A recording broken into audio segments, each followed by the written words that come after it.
dia, boa tarde, boa noite, queridos alunos. Tudo bem com vocês? Então, nessa nossa aula, nós faremos uma abordagem de propriedades periódicas. Mas antes de eu falar delas, tá? Das propriedades, é importante a gente entender, tá? Conceituá-la. Bem, o que são propriedades periódicas? São propriedades que variam em função do aumento do número atômico.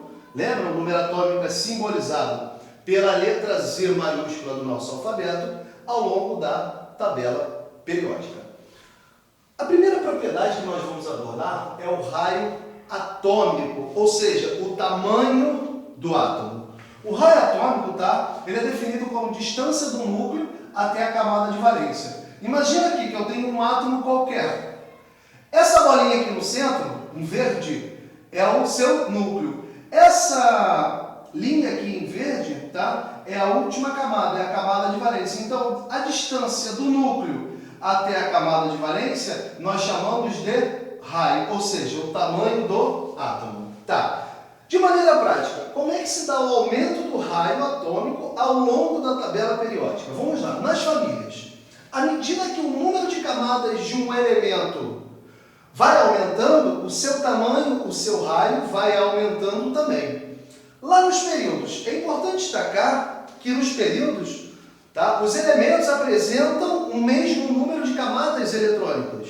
Beleza? Então, teoricamente, eles teriam que ter o mesmo tamanho, mas isso acontece? Não. Por que não, Patrick? Então, nos períodos, à medida que eu vou aumentando a carga nuclear, entendam carga nuclear como número atômico. Por que tu usou carga nuclear aqui, Patrick? Porque nas provas que vocês vão vir a fazer, beleza? Esse termo vai aparecer com uma certa recorrência. Então, à medida que a carga nuclear vai aumentando, o que vai acontecer? Vai aumentar a atração do núcleo sobre a eletrosfera. Desse modo, eu vou diminuir o tamanho, o raio do átomo.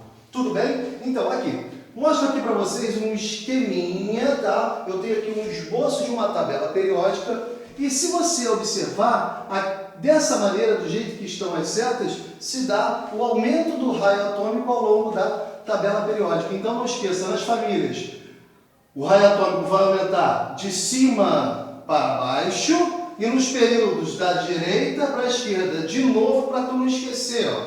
Nas famílias, o raio ele aumenta de cima para baixo e nos períodos da direita para a esquerda. Uma observação bastante pertinente é falar do raio do íon em relação ao seu átomo neutro. Um cátion. Por que o raio do cátion é menor que o raio do seu respectivo átomo neutro? Lembra?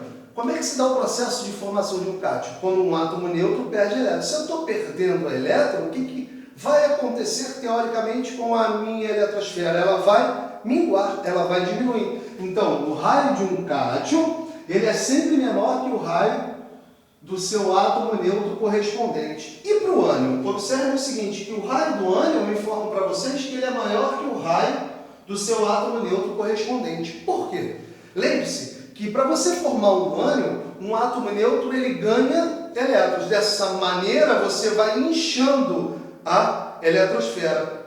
Entre aspas, você vai aumentando a eletrosfera. Dessa forma, o raio do ânion vai ser maior que o raio do seu átomo neutro correspondente. Queridos, dando continuidade aí às tais propriedades periódicas, de número 2, tá? O segundo item dentro de propriedades periódicas é a energia de ionização, que também pode ser chamada de potencial de ionização. Então, entendam energia de ionização e potencial de ionização como sendo sinônimos, tá? Como querendo dizer para a gente a mesma propriedade. Então, essa tal energia de ionização é a energia necessária que eu devo fornecer a um átomo no estado gasoso a fim de retirar um elétron dele. Então, ó, energia necessária para retirar um elétron de um átomo no estado gasoso. Imagina a seguinte situação. Eu tenho um átomo genérico aqui, X, no estado gasoso.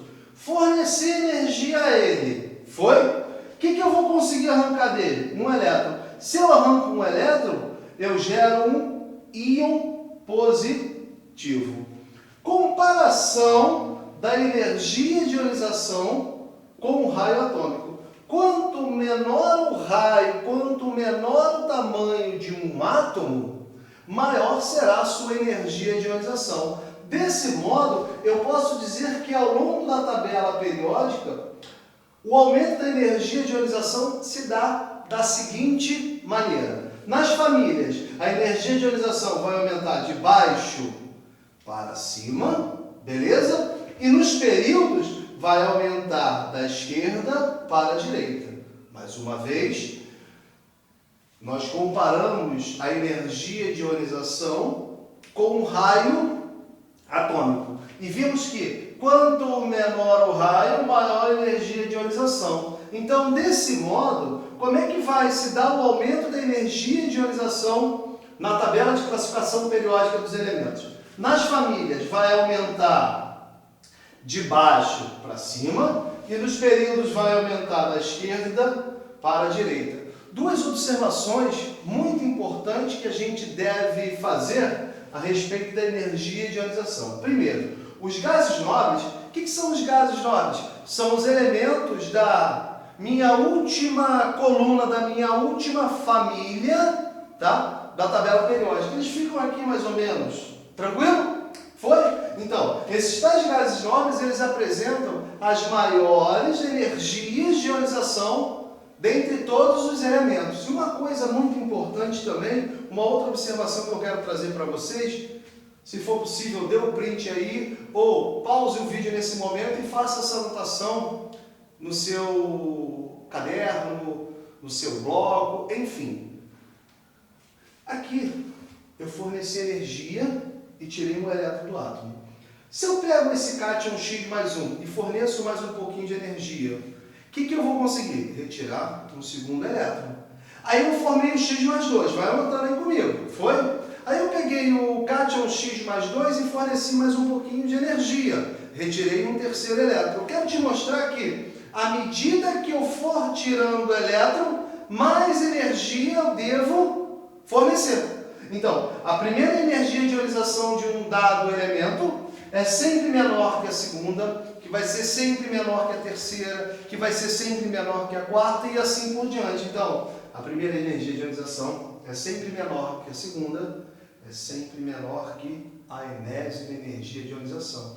Não esqueçam, tá? À medida que eu for tirando elétron, eu vou ter que fornecer mais e mais energia. Foi? Vamos lá. Terceira propriedade periódica. Vamos falar aqui da afinidade eletrônica, que pode ser chamado também de eletroafinidade.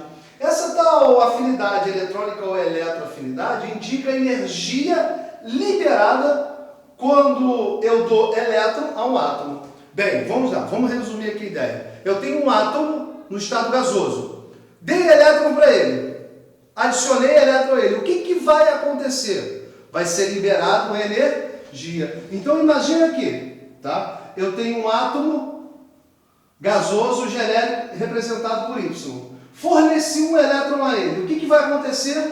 Vai haver liberação de energia. Ao fornecer um elétron a um dado átomo, o que vai acontecer? Eu vou ter a formação de um íon de carga negativa, denominado de ânion.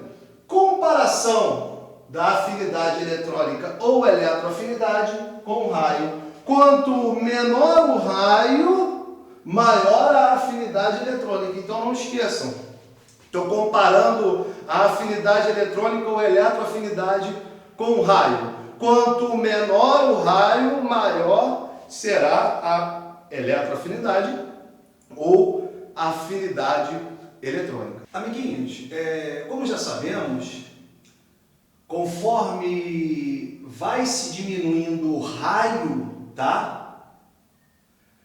Aumenta-se a afinidade eletrônica. Lembra disso? Então, diminuir o raio ao longo da tabela periódica, eu vou aumentar a eletroafinidade. Um esboço aqui de como essa mesma, para você não esquecer, vai aumentar ao longo da tabela. Então, nas famílias, tá? A afinidade eletrônica ou eletroafinidade aumenta de baixo para cima e nos períodos da esquerda para a direita. Observem aqui que na última coluna eu rastreei a última coluna da tabela periódica, ali estão contidos gases nobres, tá? E os gases nobres apresentam afinidade eletrônica ou eletroafinidade nula. Pô, Patrick, por quê? Lembra que os gases nobres apresentam a camada de valência completa? Se ela está completa, não tem como a gente colocar elétron ali. Beleza? Vamos lá, caminhando aí com as propriedades, o quarto item é a eletronegatividade. É importante falar para você que a eletronegatividade está associada ao caráter ametálico dos elementos.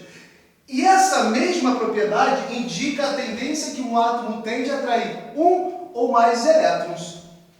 Comparação da eletronegatividade com o raio atômico. À medida que eu diminuo o raio, eu aumento a eletronegatividade.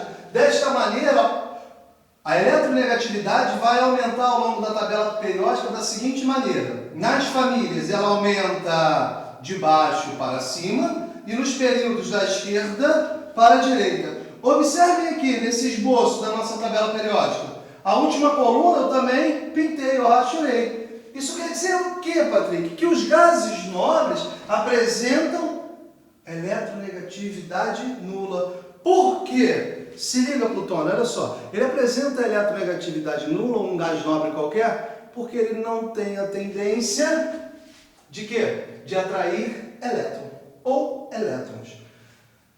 Para finalizar, tá? A nossa última propriedade periódica que eu vou abordar é a eletropositividade. Essa tal eletropositividade, ela está associada ao caráter metálico dos elementos químicos e indica a tendência que um átomo tem de ceder um ou mais elétrons. Comparação da eletropositividade com o raio atômico. À medida que eu aumento o raio, eu vou aumentar a eletropositividade. Desse modo, ao longo da tabela periódica, o aumento da eletropositividade se dá da seguinte maneira. Nas famílias, tá? Essa tal eletropositividade ela vai aumentar de cima para baixo. E nos períodos da direita para a esquerda. Observe aqui, Plutônio, olha só. A minha última coluna aqui, nesse esboço da tabela periódica, ela também está pintadinha, está rachuradinha. Mas por que isso, Patrick? Porque os gases nobres apresentam também eletropositividade nula. Mas por que, Patrick? Gente, um gás nobre ele não tem a tendência nem de ganhar elétron, como dito lá na eletroafinidade, não tem a tendência de atrair elétron, como dito aqui na eletronegatividade, e também não apresenta a tendência de ceder elétrons, como dissemos aqui na eletropositividade. Galera, muito obrigado pela atenção de vocês em mais um vídeo. Se você gostou, dê um like, se inscrevam aí no canal e até a próxima aula. Um grande abraço e não esqueçam, se cuide. Só vá para a rua se você tiver a real necessidade. Não tem necessidade, fique em casa. Aproveite seu tempo para estudar.